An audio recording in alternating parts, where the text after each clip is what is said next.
kind of a small crowd. Um, so this is the last week of the summer. Hooray, I guess. Um, what you should be working on is the Scratch homework is due today, so hopefully you've been working on that and doing the labs and stuff like that. I will say offhandedly, a disturbingly large number of people in the class, including several of the people that are watching this right now, have not done a distressingly large number of the labs and homeworks, and I don't know what's up with that. So I don't know. I haven't heard anybody from people saying why they haven't done stuff, but certainly a lot of people have not done a lot of stuff. And now this is the last week. It's time to start thinking about how you're going to finish up this class and whether you're going to finish up this class. And so plan accordingly and think about what you're doing or not doing. So on that note, I guess I'll start by asking, are there any questions on the Scratch stuff that you'd like me to go over or explain to you or anything?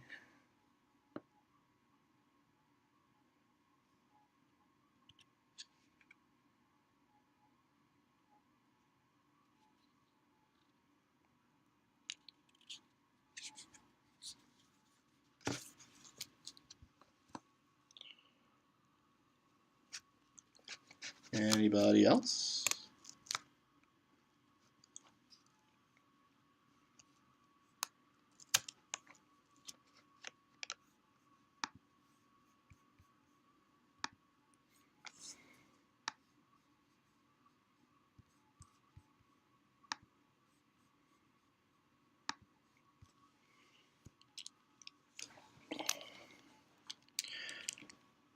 All right. Well, as always, if anything comes up, send me emails and ask me questions about things you don't understand or things you'd like me to check on for you.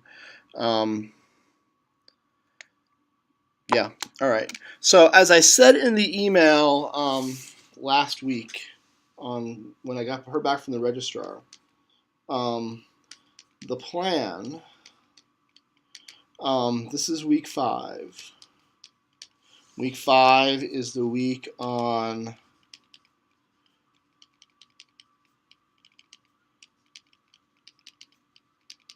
algorithmic analysis and design. So that's the stuff we're going to do in class. It's going to extend on the stuff we started a little bit last Thursday with the clock game and all that. This week's lab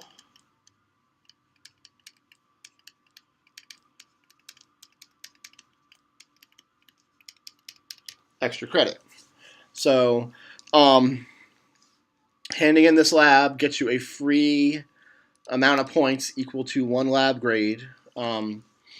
So basically what that means is that the syllabus says the labs add up to 25% of your grade.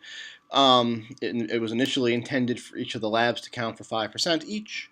Now each of the labs is going to count for more, but if you do this lab, then that means basically you'll have a free, 6% or something like that added to your final grade just for doing this lab. So again, please work on it, please do it, please take the free points. I'm trying to help you guys. Don't just not do anything for weeks and weeks and weeks at a time. So hopefully that'll help make up some points. So take advantage of it. This week's homework, due Monday. So what's next Monday? The 26th? The take-home final due Monday, June 26th. I guess I should also say the lab also due 6/26. The reason being is these are hard deadlines. I am contractually incapable of taking them later than this.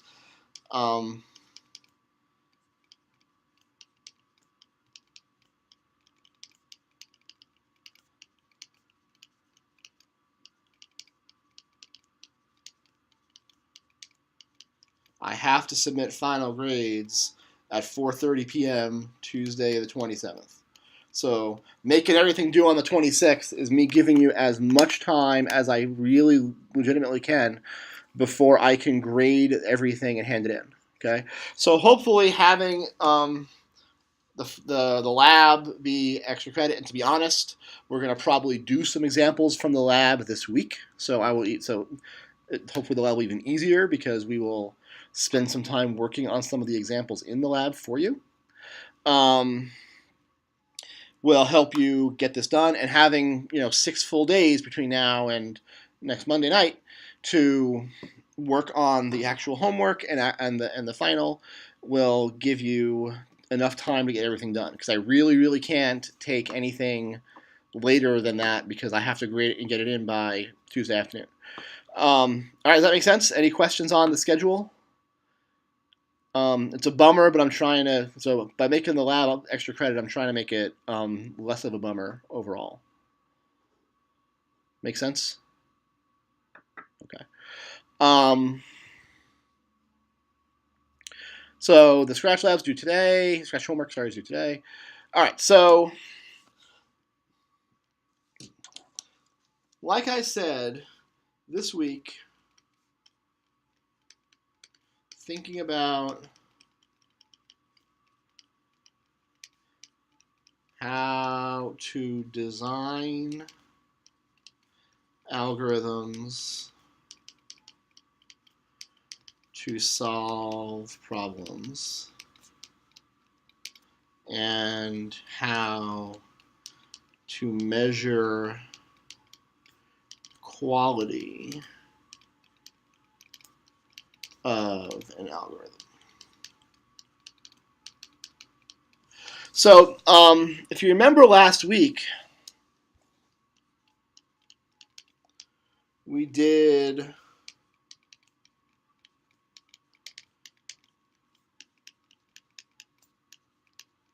the clock game.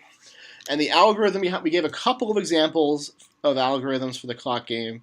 The first one was kind of crappy because it tried every single price from $1, $2, $3, $4, all the way up to the price of the thing, and we kind of guessed that would take forever, right?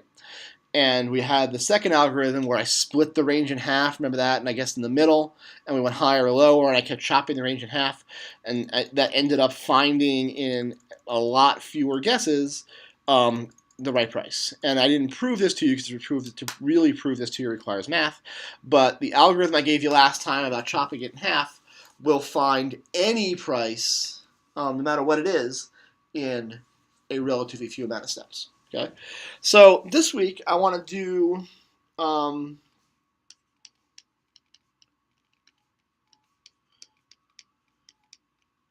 similar problem. Okay, suppose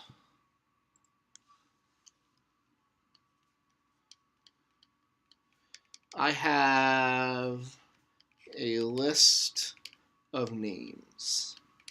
You can think of these as names on tests if you want. You can think of these as names on index cards if you want. There's no reason why they have to be names. The problem looks exactly the same if I replace them with numbers, but I think names are more fun. So Charlie, David, Alice, Zachary, Buford, Elaine, Francine, something like that. List of names, okay?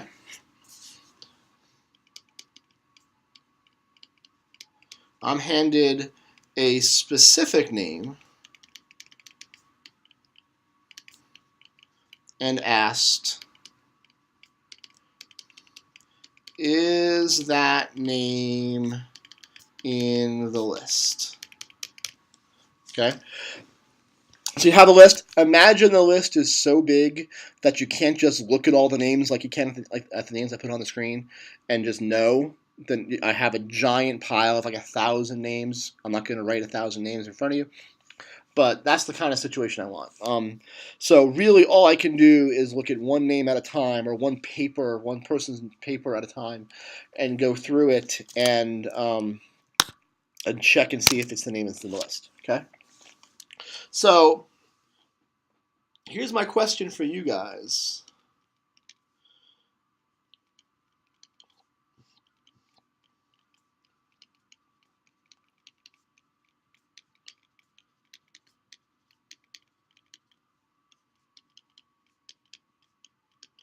What is an algorithm to solve this problem?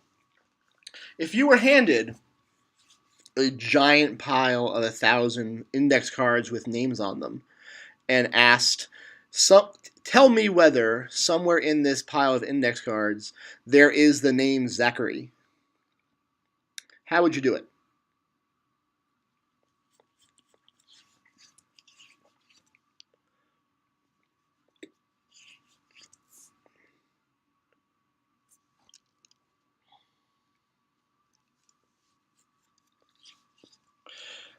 What do you mean by getting rid of letters?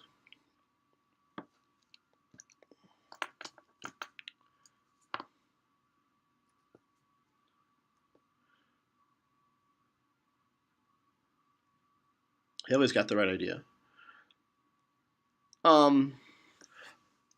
So if you're thinking of something like, let's walk through the list and get rid of all the names that don't start with Z or something like that, if that's what you mean.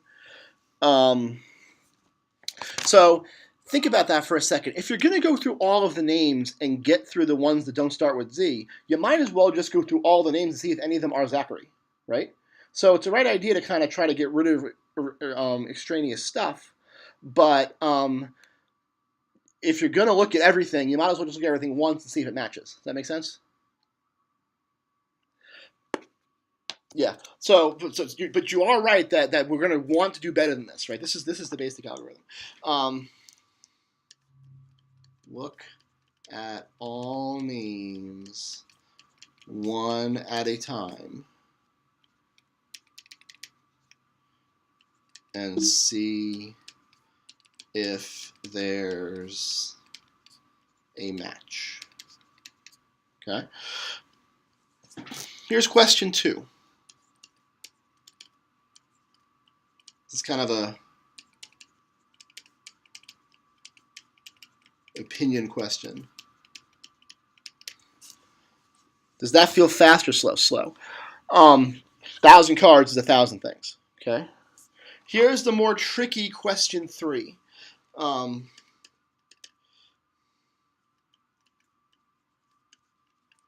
we do better if we have no information about how the names are organized? And the key thing here is no information. If I just say here, or here's a better example. If I drop all the cards on the floor in one giant mess, and now I say, I don't know, that sucks, and now there's no way of knowing what's where, and I don't know if Zachary's in there someplace. Essentially, the algorithm we just came up with of looking at every card still works, right? Pick up a card off the floor, see if it's Zachary. Pick up the next card off the floor, see if it's Zachary. Blah blah blah blah blah. Do you think there's any way to do it better than that if the cards are all mixed up in who knows what order?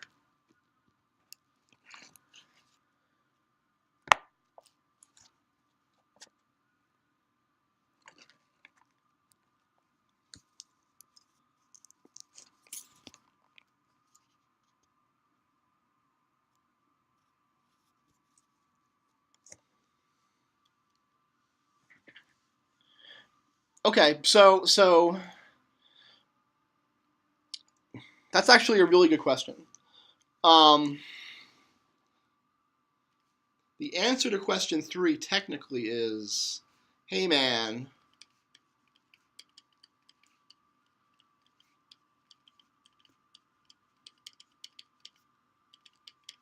what do you mean by better?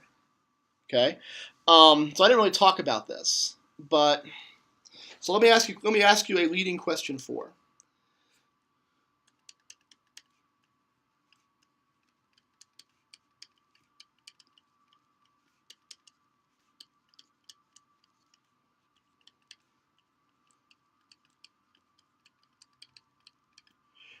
What we're talking about here is how we're judging the speed of an algorithm. Okay.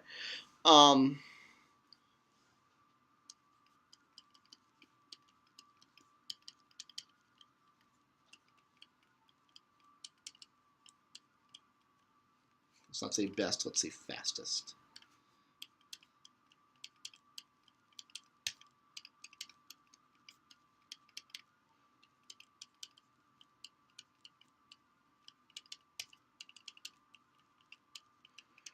If we're going to measure an algorithm and talk about how fast or slow it is, do you think we should talk about how fast it can go if I get super lucky, or how slow I might be stuck doing it if I'm super unlucky?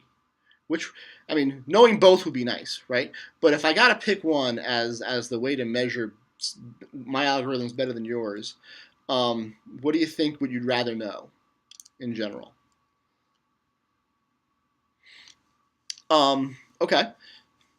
So, why? Just out of curiosity, why?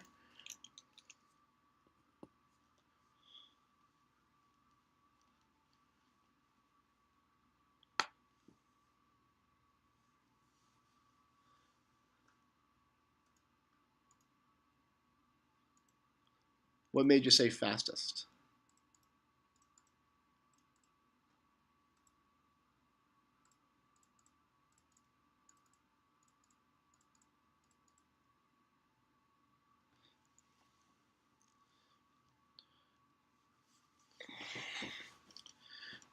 So, okay. So I guess it's so. Let me look at Jillian's answer here. You're trying to achieve something. So the way so maybe this is because I guess here's the thing you didn't know. CS people are all pessimists. And maybe you guys are different from me, and maybe you guys are more optimistic than I am. But if somebody dropped a bunch of index cards on the floor and said, go in there and see if Zachary's in that pile, my first instinct would not be, oh, if I get lucky, I'll be done soon. My first instinct is to go, well, holy crap, this is going to take frickin' forever. Right? So does that say something about me? I don't know. So, and generally speaking, so just I guess this just shows how you guys are more optimistic than I am, or more optimistic than the field of computer science as a whole, or something. So good for you. In general, CS people want to know the speed in the worst case. It helps us ask questions like, how long will a user, let's say,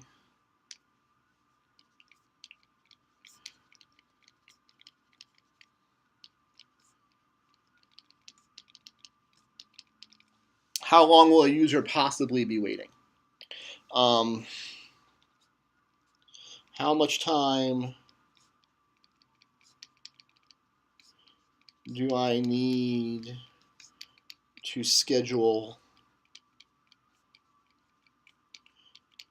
just in case? Here's a slightly different example just to show you where I'm coming from. Let me do this on a new page.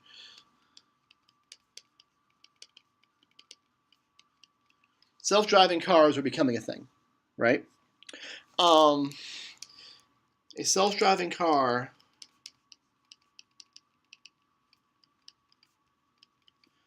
has an algorithm in it to look around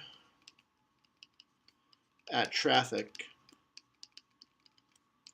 and hit the brakes, the brakes, if an accident is about to happen.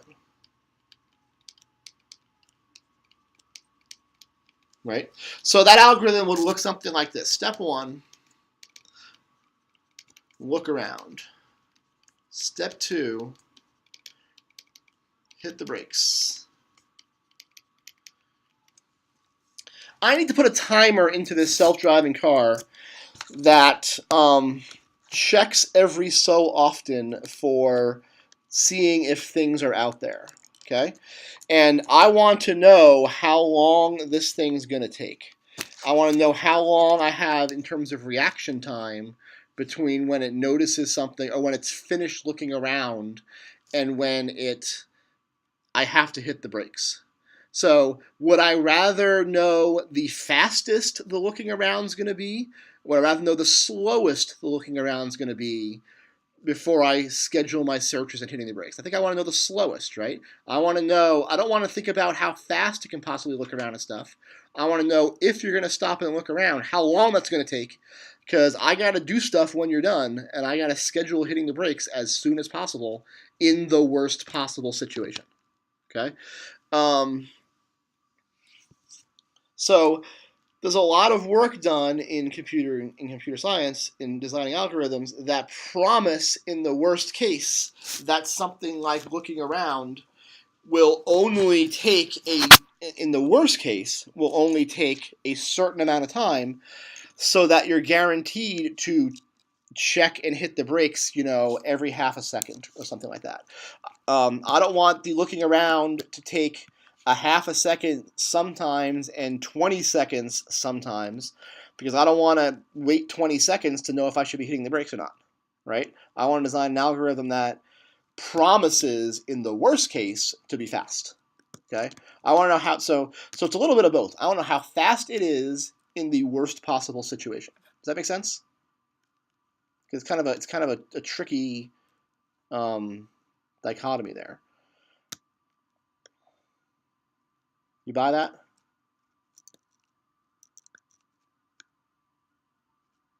Okay. So good job, you optimists, I guess.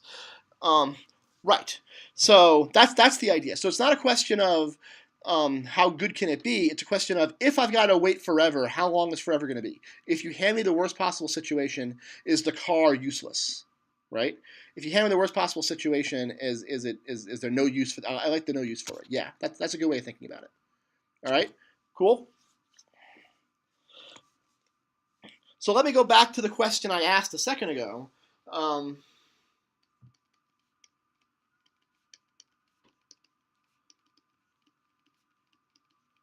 Back to the index cards.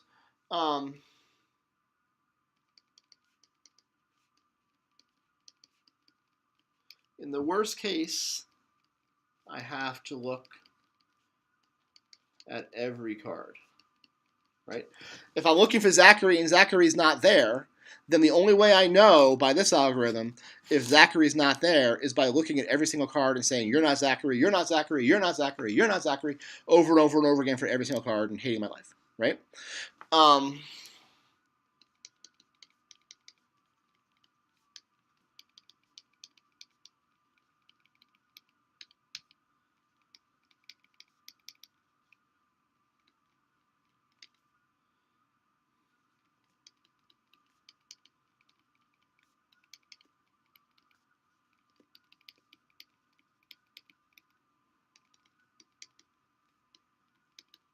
So the question is, if again I have no information, if the cards were dumped on the floor in some random order, do you think I can do it faster in the worst case? If I get super duper unlucky, am I still looking at every single card, no matter what algorithm that's correct?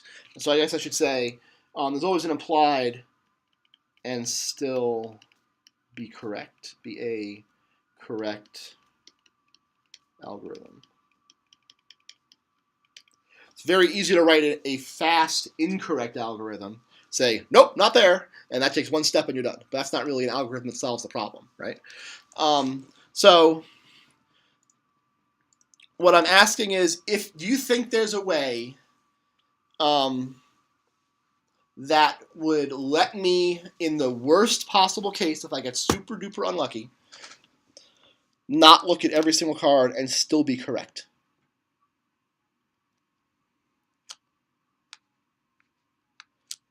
Or a better way to say it is, do you think there's an algorithm that lets me say, no, that name's not in the pile, without looking at every single card?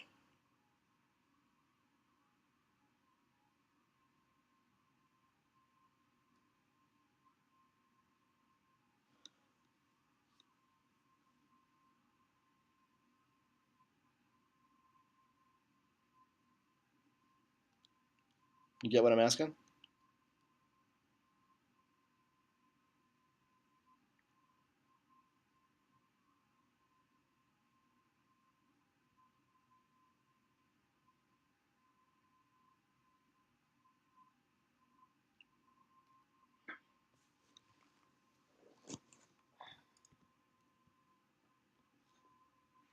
So what I'm asking is, do you think it's possible? And I'm not even asking you to come up with it.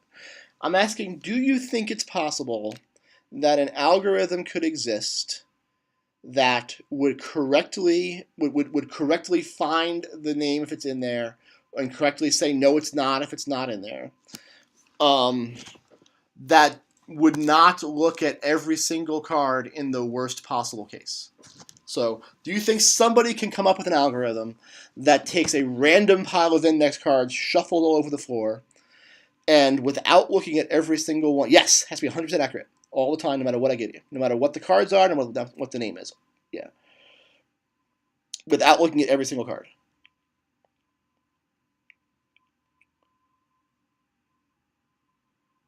No, why not?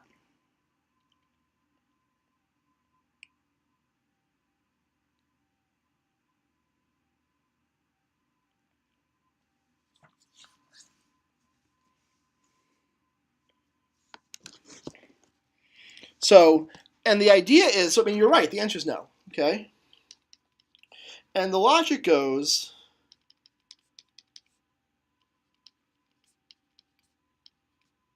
if I say no, I didn't find it.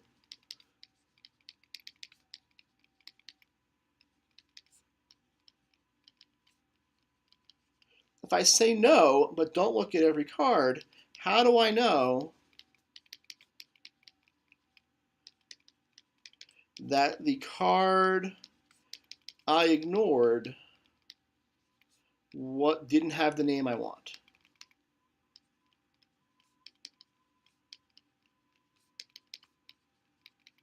Right?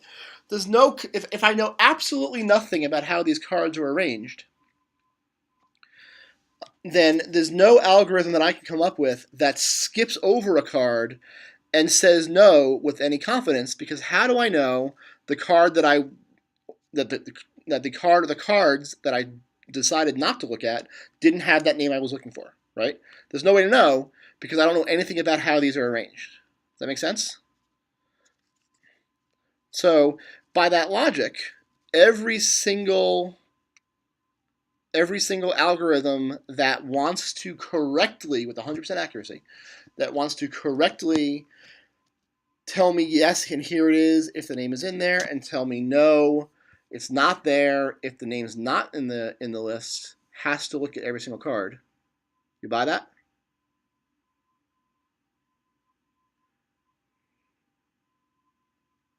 Okay. Now, if you're saying to yourself, hey, Sean, you cool, sexy dude, I know of situations where I have a bunch of names, and if I want to find a name in it, I don't look at every single thing, and if I want to know a name is not in there, I can do that without looking at every single name. It's called a phone directory, right?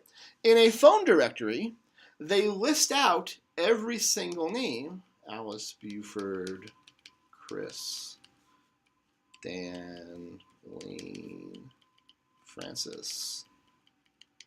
And you can scroll down to the, if you know, Zachary.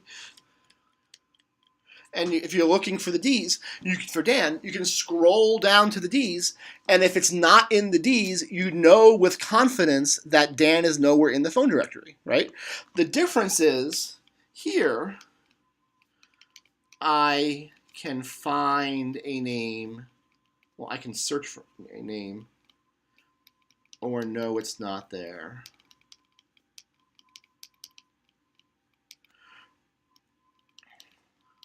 Without looking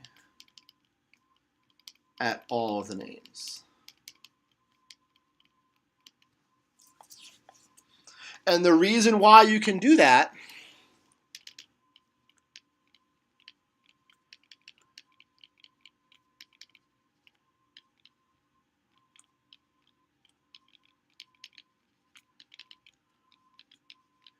is because I know the names are listed in order. So this is what I was getting at when I was saying, do I know anything about how the cards are listed out? If you don't, you have to just look at them all because you don't know anything about how they're listed out.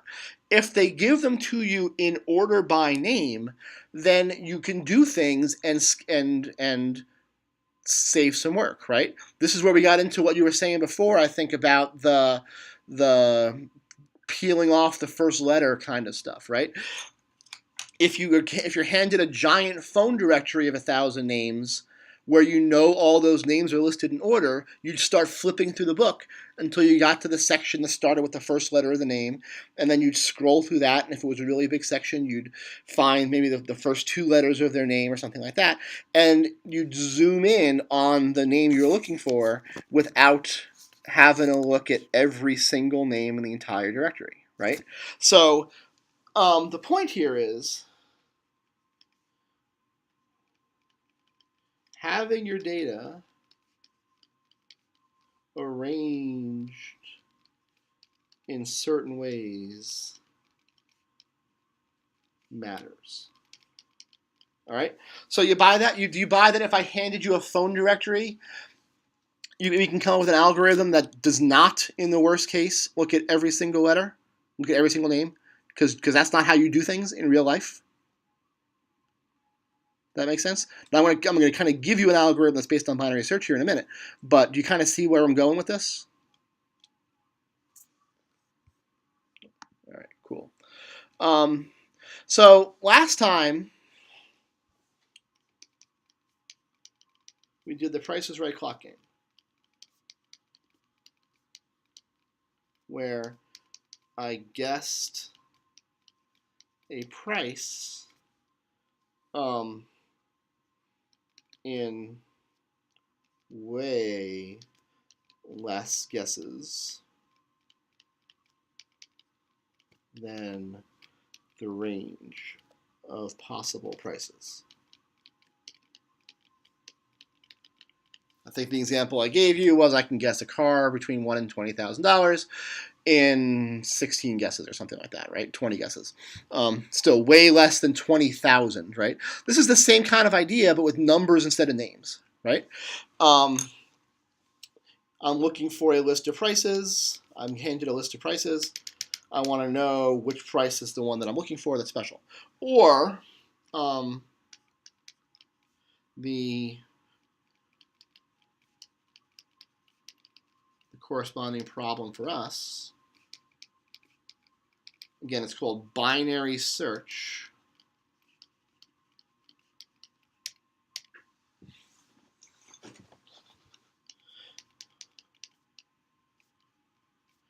If we are handed a sorted list of names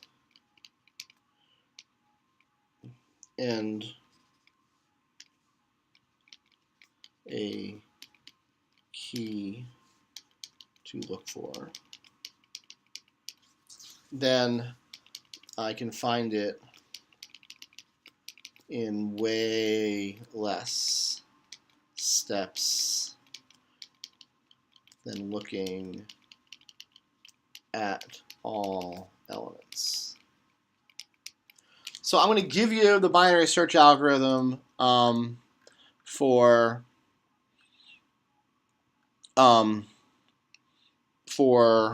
strings or for words.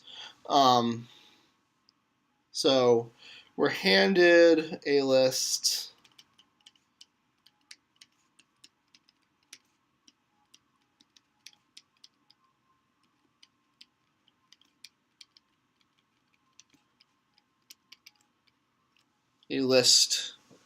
of names that are in order. They don't have to have different starting letters. It just makes my life easier to keep them apart. They can, as long as they're in alphabetical order, that's all I care about. Okay. Step 1. Give each item in the list a numerical position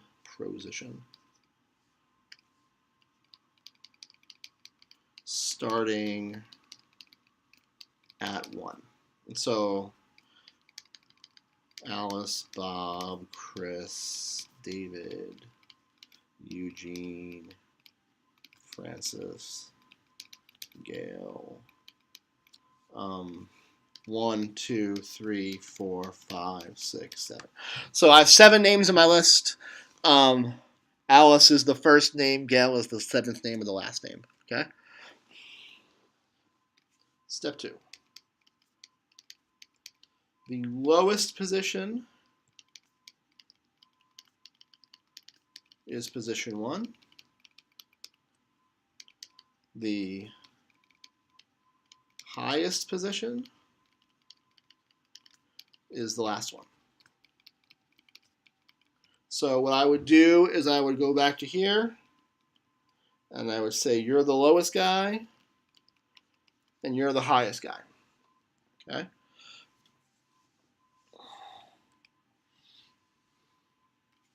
Step 3. Pick the name halfway between your low and high. If you have an even number, round down. So I have 7 things. Halfway between 1 and 7 is spot 4. Okay. So I do this using math. If I know low is 1 and high is 7, right? Low is position 1, high is position 7 up here. Then come back, you screen. Come back, you screen. The mid is the average of low and high, which is 4. So let me recapture this list here. Alice, Bob, Chris, David, Eugene, Francis, Gail. And what I have is the low, the high, and the mid at position 4. So when you round down if it was uneven. The way it works is I know so if I have 7 things, there's an obvious middle, right? If I have 8 things, then the middle is halfway between 4 and 5. Okay, it'd be halfway between David and Eugene if I had a Hank or something that was the 8th guy. Okay, so because I want to point to an actual name here, I want to make sure that I'm pointing to an actual name. My rule is that if halfway puts you between two different names, then go to the one on the left. Does that make sense? So I know what the middle of the list of 7 is if it's odd, because there's that odd extra middle guy. I don't. The middle of a list of 8 is hard to find. You buy that? That makes sense? Okay. All right. So, I don't know if I can copy and paste on the screen. I don't think I can. Maybe I can.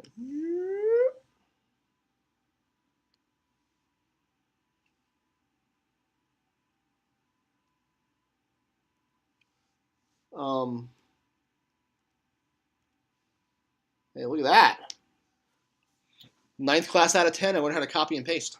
All right. Step. I don't know what step I'm up to. 4.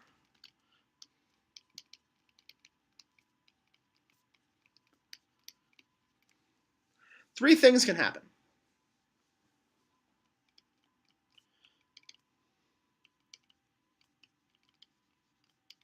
First thing I could have gotten lucky.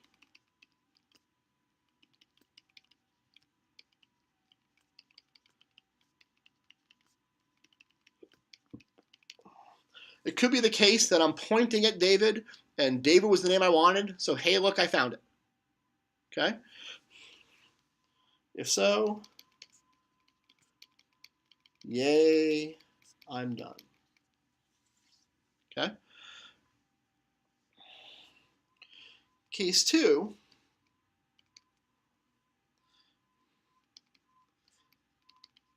the middle item is smaller than the key I'm looking for. So suppose I'm looking for a name that starts with F, and I'm pointing at David in the middle. What do I know about where in the list of names this name, Filbert, starting with F, if it exists in the list at all, where in the list does it have to be? Or, if I want to think of it this way, where in the list can't it possibly be?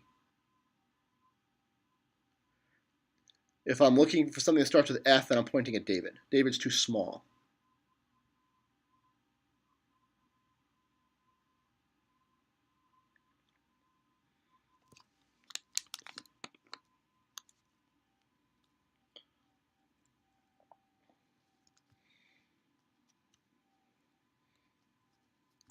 If I'm looking, it can't be exactly.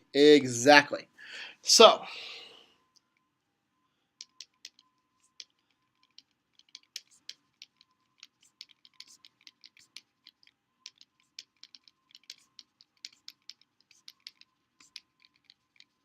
the first place the name that could possibly be is just after the middle. So make that your lower bound. Remember, the low thing up here is pointing at the first place in the list it could possibly be. So what I'm going to do is throw away all those names that were before David because it can't possibly be there. Okay? And then on the other side, the middle item is too big.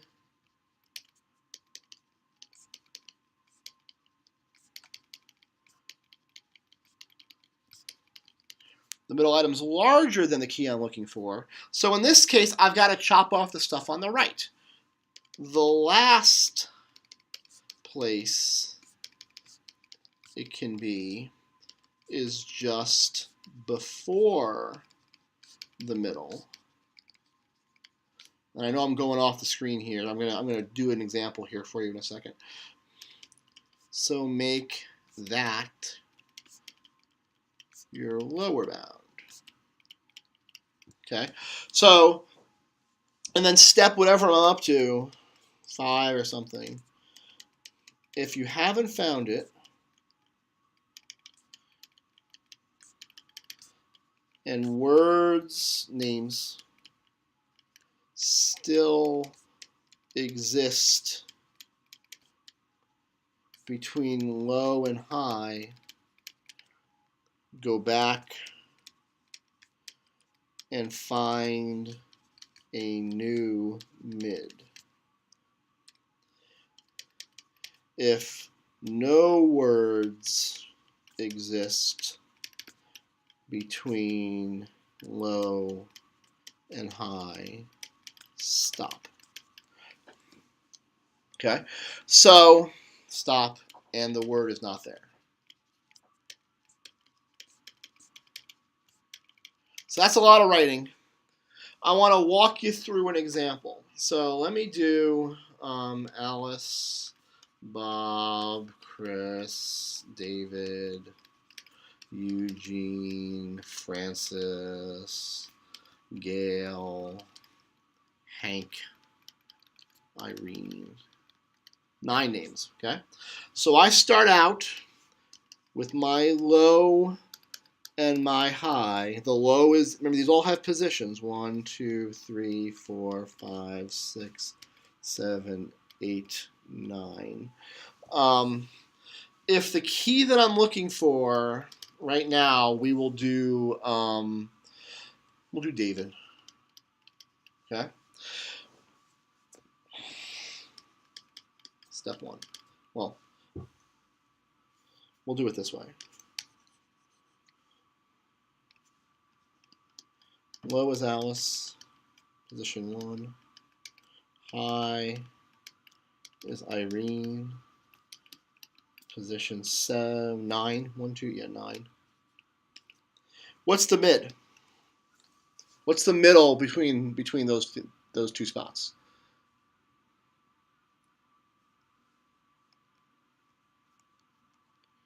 Eugene. Position 5, right? Half between 1 and 9.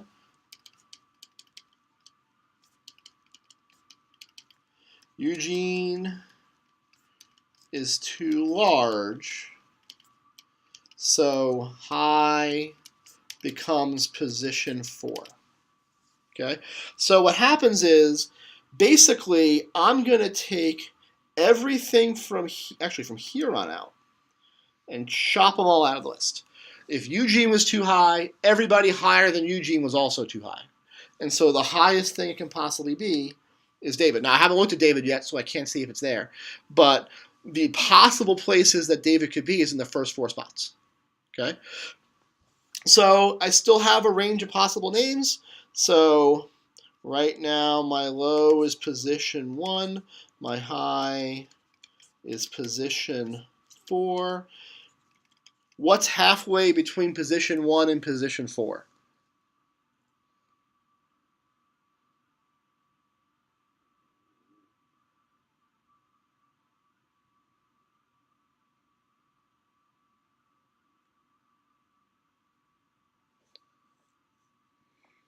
Remember, if there's an even number of things in your list, what do you do?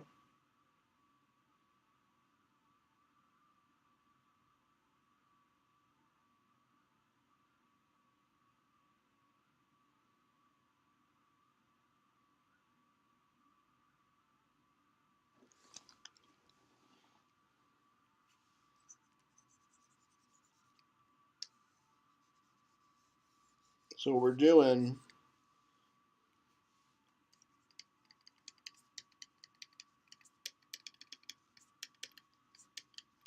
maybe it'll be easier. Here's the list that I've got. Alice, Bob, Chris, David, right? That's where David could possibly be. And this is my low. This is my high. The lowest place in the list it can possibly be, the highest place in the list it can possibly be. What's my middle?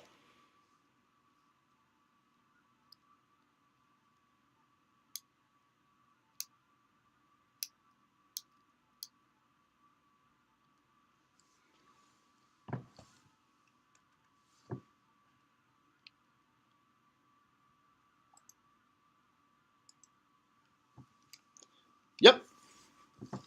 Bob, but yeah. That's my middle. it's my handwriting. So in this case, Bob is too small. So I'm going to chop out Bob and everything to the left of it.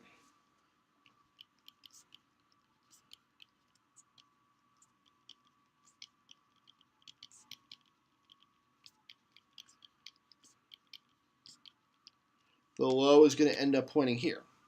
Okay, so now I've got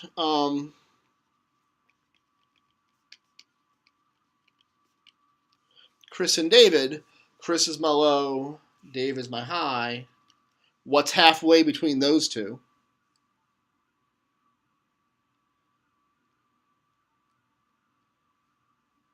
Chris. We're going to round down. Too low. So set low equal to right after. So I chop this out. I go make my low also point to David. And so now this is kind of how it ends.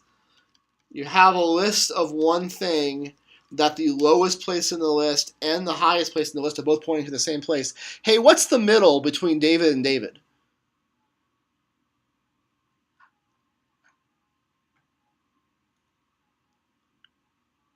It's not a trick question.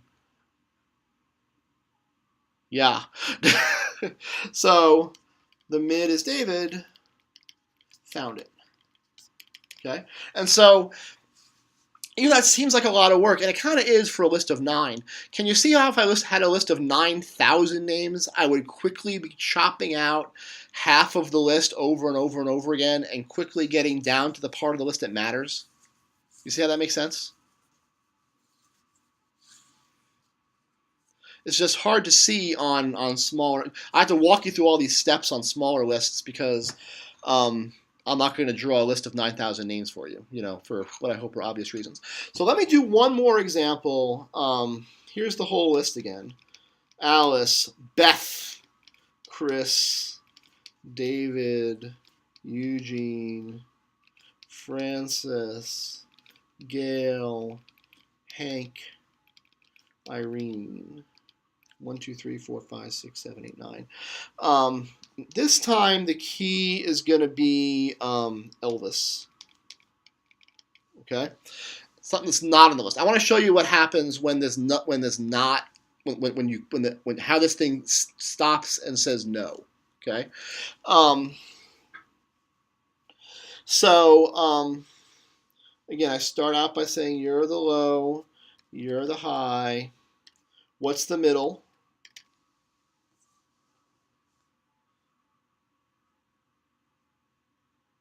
There's 9 things again.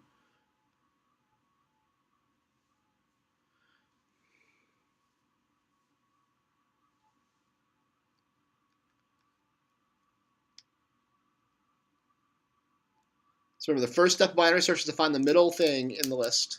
Yep, so Eugene's the middle. EU comes after EL.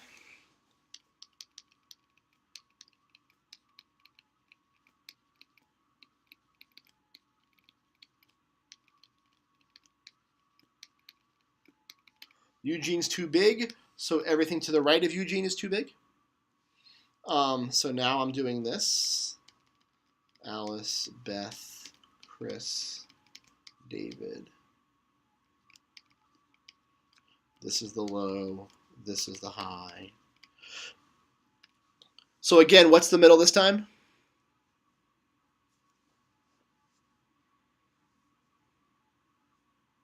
Beth.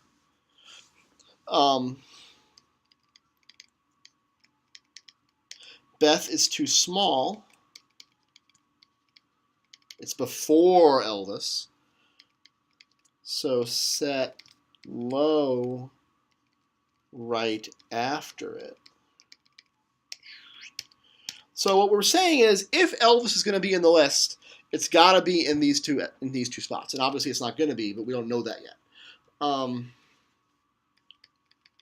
Chris and David. This is the low. This is the high.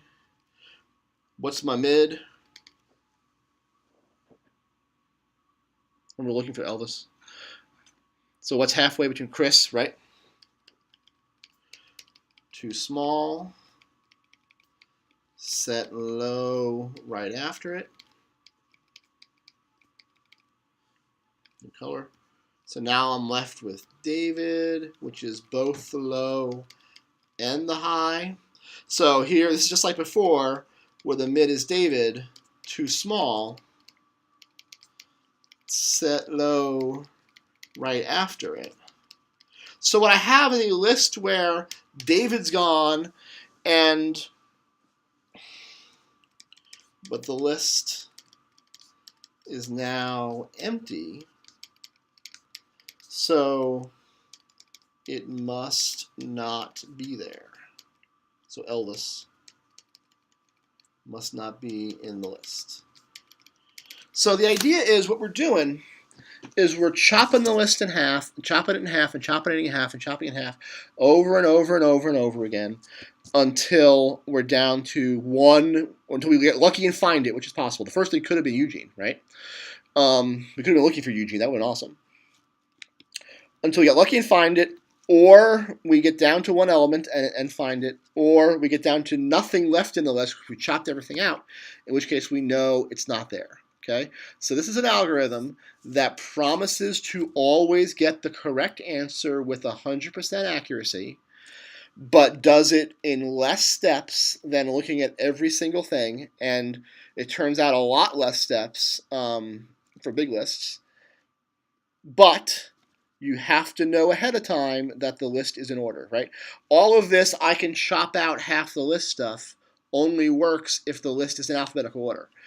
I can't chop out half the stuff I haven't looked at if I don't know those things are all bigger than Eugene or smaller than Eugene or whatever, right? Does that make sense? So again, this algorithm is called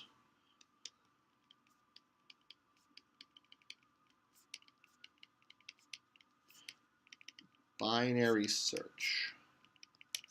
Search because we're searching, binary because of the two. Question 1 on the homework asks you to walk through binary search on lists of integers. So not names, numbers, but the exact same process holds. Bigger and smaller with numbers is not alphabetical order, it's, number order. But I give you a list and I give you a key and I want you to walk through it. And this is how I want you to do it. I want you to show me what parts of the list you're looking at, show me what your middle is, show me what you're chopping out, and how you get down to a number or not. Okay? So that's what question 1 of the homework is, and you guys can do that right now. Okay? You can do the parts of the lab and the homework number 2.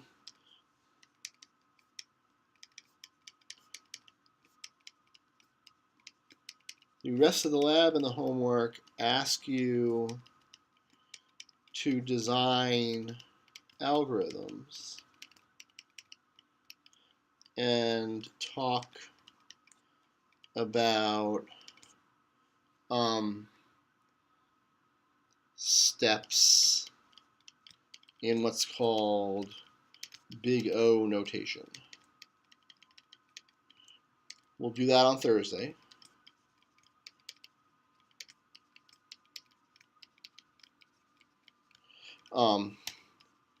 But you can do the algorithm, the design part now. So all the big O stuff, you're going to see a lot of O's with letters and parentheses and stuff like that in the lab and on the homework. All that is a way to talk about this worst case speed thing we did. Okay, number of steps it takes to run the algorithm. So I'll talk about what that means on Thursday in the last class and show you some examples about how it works in various algorithms. That's what we'll do on Thursday. But you guys can do everything in the lab except talking about the number of steps now. And you guys can do everything in the homework except talking about the number of steps now if you wanted to get ahead of the game. Okay, so that's where we are. Thursday, I'm going to talk about this big O stuff and do more examples of creating algorithms for different problems. Any questions?